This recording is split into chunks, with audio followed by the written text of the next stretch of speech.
We've made it to the last part of Module 4, Phonics.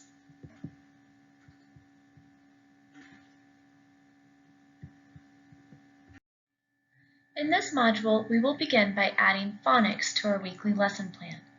Then we will look at diagnostics and purposeful instruction. This is the most important step of each component. How do you use data to drive your instruction while meeting the needs of many different students in your classroom?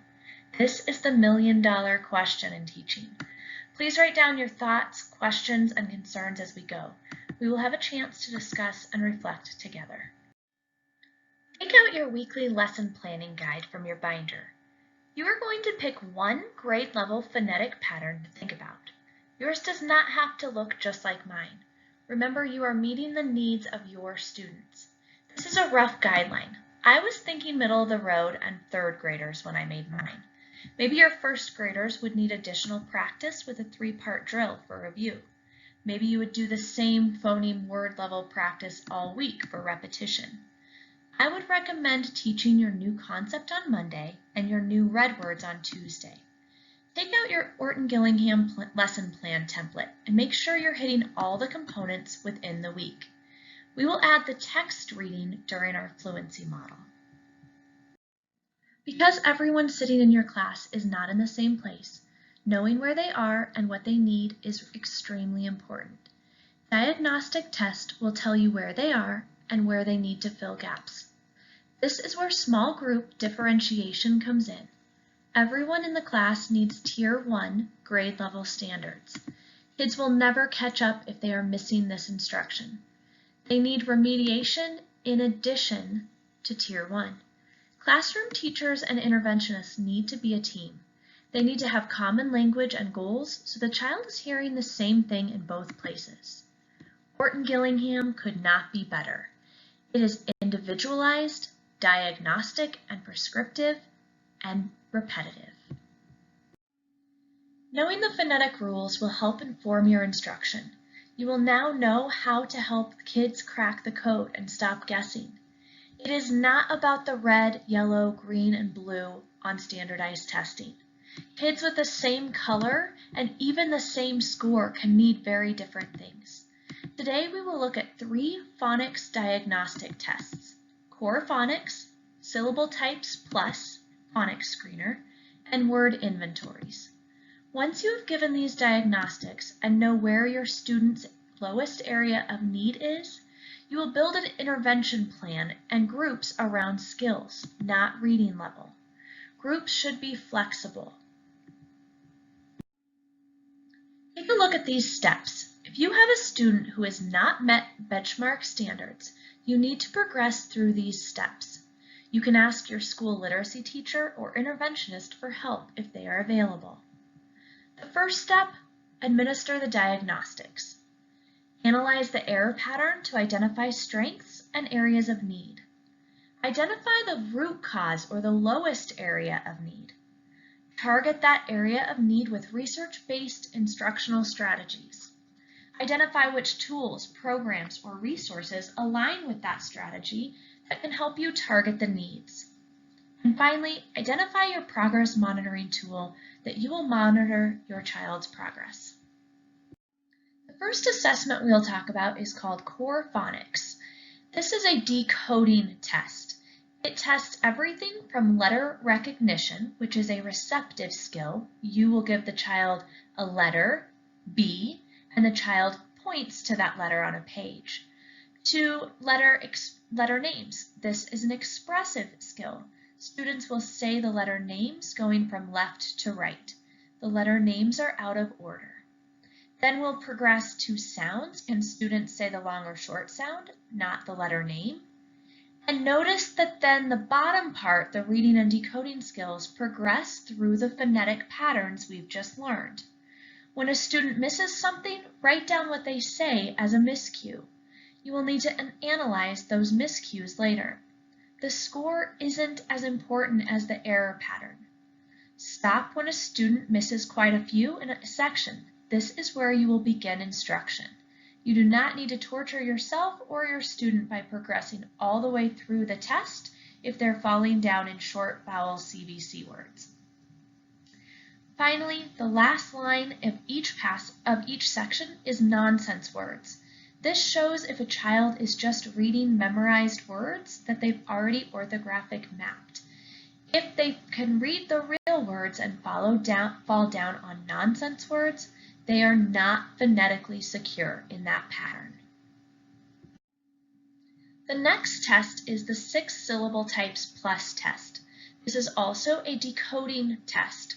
It is similar to core phonics, but it does not include the alphabet letters and sounds. Half of these words are nonsense words. There are many more multisyllabic words on this test, and you can choose to give this test instead of the core phonics to students. You do not necessarily need to give both tests to each student. You can determine which test is a better fit for your student. And finally, we have developmental word knowledge inventories. This is an encoding assessment, so it's basically a spelling test. It can be given to larger groups and does not have to be administered one-on-one. We're looking for phonetic patterns that are not transferring to writing. So often students can decode a word, but cannot spell it. Developmentally, encoding is a later skill than decoding, so this is very typical. The second step is to analyze your diagnostics. Starting with phonological awareness and the PASS test, you're going to progress through each diagnostic assessment, jotting down areas of strengths and needs. This does not have to be very scientific, you're just jotting down patterns that you see. You can also take a look at DIBELS for accuracy, fluency, and comprehension, and work samples to check in on written expression. After you have identified your student's lowest area of needs, you are going to make an intervention plan. For phonological awareness and phonics, you pick the lowest skill and then match that with a research-based instructional strategy. You're going to identify the tools, programs, and resources you need, and a progress monitoring tool to ensure progress. Let's do one together. This is my case study, Student B. Student B is a boy entering 3rd grade. He is new to the school. He does not have an IEP. English is his native language. Attached are the diagnostic assessments done at his school in August. His teacher has already expressed concerns that he is feeling overwhelmed and is struggling to keep up in his first few weeks of school. Analyze his assessments and create a strengths and weakness chart. Create an intervention plan for students. Where would you start? How would you progress monitor, and what are the next steps? How would you communicate to his parents and other teachers? This is Student B's past assessment. Notice that basic syllables are fairly accurate, but not at all automatic. I would start intervention there. Onset rhyme, again 7 out of 10 for correct, but only 3 out of 10 automatic. And finally, at the phoneme level, he only got half of them correct and only 1 out of 10 automatic. So this student definitely has some phonological awareness issues or needs direct instruction here. Here are my students' core phonics results. Notice that with letter recognition and letter names and sounds, this student is fairly accurate. When it gets down to short vowels with CVC words, again, fairly accurate. 13 out of 15 with blends and digraphs, but then the real dip hits at R-controlled vowels. But remember, I need to go deeper and not just look at the correct number, but I need to analyze error patterns. So let's take a look. I noticed that this student is mixing up lots of long and short vowels. He said queed for qued and drain for dran.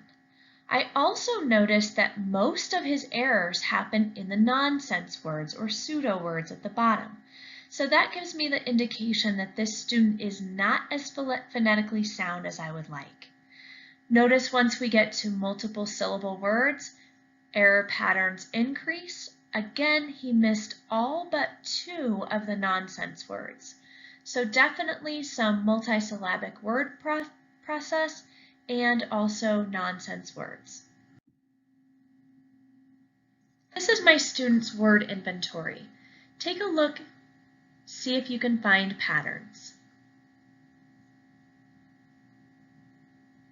I'm noticing that this student is missing some sounds. For example, in plump, did not have the final M of the blend.